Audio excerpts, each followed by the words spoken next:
Alors Sylvie témoigne, en effet, je constate que le ressenti pour chaque choix possible m'ouvre aux décisions où je suis susceptible de me sentir bien. L'analyse pour ou contre fait place à une sensation sereine. Merci. C'est vrai qu'on a eu l'habitude de prendre des décisions. C'est-à-dire qu'on fait un tableau Excel avec les avantages, les inconvénients, et puis plus on y réfléchit, moins on sait comment faire, plus on prend en compte tous les facteurs, et plus ça devient compliqué. On a un tableau avec multicritères, avec des pondérations, et là, le mental, il devient fou, en fait, parce que c'est quand souvent, hein, quand on a des choix à faire, quand on les fait à partir du mental, le mental n'arrive pas à intégrer tous les facteurs. C'est trop pour lui.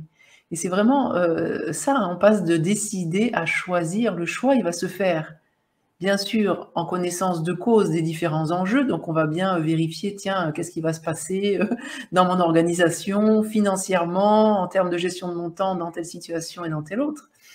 Mais il se fait, bien sûr, à partir du coup de ce choix mental, mais il va intégrer aussi le choix du cœur, le choix du corps. Tiens, quel est mon élan?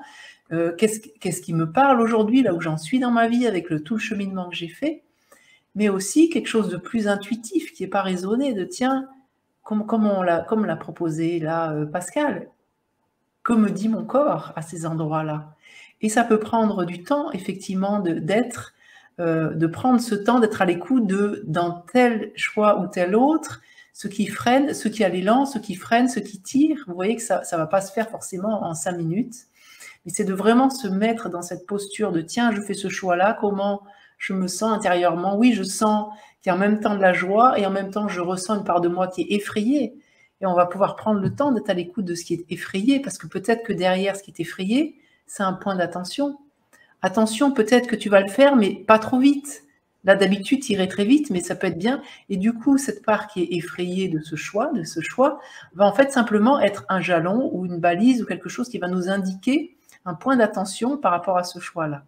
Et donc, c'est vraiment intéressant de faire ce travail intérieur pour comme faire le tour de tout ce qui en nous peut appréhender tel ou tel choix, parce qu'on va se rendre compte qu'en fait, ce sont peut-être des alliés intérieurs qui vont nous aider à faire un choix plus précis ou plus clair ou un choix un peu différent, mais toujours dans cet élan qu'on a vraiment ressenti.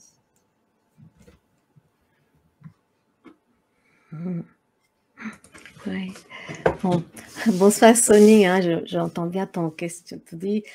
Ce que nous dis, c'est très intéressant parce que tu dis que depuis cette posture, je sens la possibilité de vivre l'inconfort de chaque choix, d'explorer cet inconfort au lieu de chercher le choix parfait qui ne contiendrait aucune forme d'inconfort. Donc c'est vraiment une des freins qui nous empêche de faire un choix ou qui nous mettent la pression, qui nous pousse, on nous dit, oh, on va pas le faire plus tard parce qu'on cherche vraiment cet choix parfait, en fait, ou qui nous permettrait de vivre un confort incroyable. Mais en fait, c'est ce qui se passe, c'est que quel que soit notre choix, on ne sait pas ce qui va arriver après. Et c'est ce que tu dis. Ce que tu dis, c'est qu'on peut aujourd'hui, dans la posture que tu commençais à goûter, toi, et qu'on pratique aussi, c'est à cet endroit à partir de lequel on va être à l'écoute de tout ce qui est là. On peut aussi écouter ce qui va être inconfortable dans le choix qu'on va faire, ce qui ne va pas sentir tout à fait en sécurité. Et à ce moment-là, ça nous permet d'aussi accepter qu'il y a des parts en nous qui vont être contents de cette choix ou les autres qui ne vont pas être contents. Parce que de toute façon, il y aura quelque part quelque chose qui va freiner. Donc, on a des résistances en nous et ça nous permet aussi de découvrir ces résistances.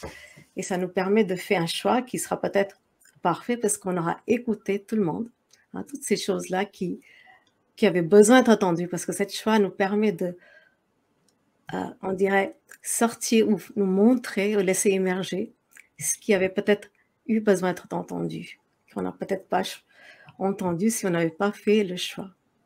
Et merci en tout cas pour cette partage, parce que je vois que Marilyn, elle aussi, elle pose la question. Hein, et que son époux est passé en Québec depuis 3 ans et bientôt je dois prendre une décision et je suis perdue. Hein, donc, comme disait Coralie, hein, un choix, c'est peut-être pas un choix parfait, mais c'est un choix qui est fait à partir d'un endroit dans lequel on peut vraiment être à l'écoute de tout ce qui est là. Il y a des fois, on a peut-être besoin de soutien, et il y a des fois, on peut arriver à le faire toute seule. Donc, voilà ce que j'ai besoin de partager avec vous au sein de ça. Oui, merci beaucoup. Merci beaucoup. Je sens qu'il y a beaucoup de choses qui sont en train de s'approfondir là au travers de nos partages. Et ce que je ressens ici, c'est qu'effectivement, c'est pas blanc ou noir les choix, hein, c'est plutôt dans des teintes de gris là.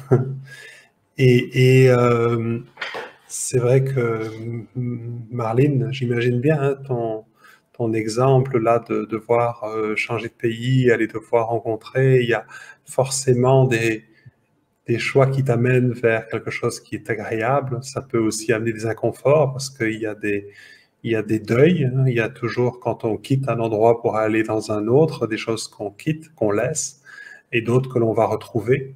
Donc c'est un mélange de joie, de peine, d'inconfort et de joie, enfin voilà, de choses agréables aussi.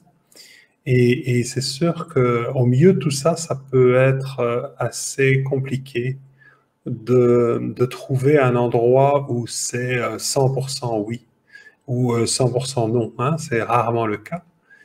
Et c'est vrai que, comme vient de le dire Yashi, il y a des situations où on n'a pas assez de recul pour pouvoir être avec l'ensemble. Parfois, ça peut être très subtil et on peut avoir besoin de soutien. Donc, quand on a un endroit comme ça où quelque chose en nous se sent perdu, c'est souvent le cas. Quand on a des gros enjeux, des enjeux importants, eh bien, on peut ressentir effectivement le besoin d'être, pas d'être guidé, mais d'être accompagné, parce qu'évidemment, les réponses se trouvent à l'intérieur de nous. Hein, se connecter à ce sens corporel, c'est se connecter à notre sagesse intérieure. C'est l'endroit où se trouvent toutes les réponses, en fait. C'est l'endroit en nous où on va trouver toutes les réponses à nos questions. Et en même temps, ben, ça demande un peu d'entraînement, dans le sens où on est plutôt habitué à réfléchir et à décider avec notre tête. Et il y a des questions auxquelles on ne peut pas répondre avec notre tête. On se perd, on se perd de plus en plus on y réfléchit, en plus on se perd. Et donc ça demande de faire un mouvement, on va dire, dans l'autre sens, et de revenir dans l'ici et maintenant, à l'intérieur de soi, avec tous les enjeux. Et c'est là justement que, grâce au sens corporel, on va avoir une réponse qui pourra être holistique, c'est-à-dire qui va pouvoir intégrer tous les enjeux extérieurs, émotionnels, relationnels, et des enjeux aussi de notre histoire de vie, de nos blessures, d'âme. Et évidemment, si on devait réfléchir à toutes ces choses-là pour faire un choix, eh bien, je pense qu'on pourrait faire un burn-out. Je crois que notre cerveau pourrait disjoncter tellement il y a d'informations. On n'a pas, notre cerveau, enfin, notre cerveau en tout cas, notre mental n'a pas la capacité. En fait, simplement parce qu'on n'utilise pas apparemment toutes les capacités de notre cerveau. Je pense qu'au meilleur des cas, on utilise 10%. Mais quand on se met en posture de soi en présence et quand on passe par la connexion au sens corporel, eh bien justement, on a accès à ce que Eckhart Tolle appelle l'intelligence au-delà du mental, c'est-à-dire l'intelligence du corps, l'intelligence on va dire, organique et holistique de la vie qui est accessible à chacun d'entre nous. Hein. C'est un apprentissage. Mais parfois, on peut avoir besoin de quelqu'un à nos côtés, donc n'hésitez pas à nous contacter à l'Institut. Vous pouvez avoir accès à simplement un entretien gratuit pour partager peut-être une situation, et puis on vous donnera des pistes, et peut-être vous aurez envie de faire l'expérience d'une séance guidée, d'une séance découverte.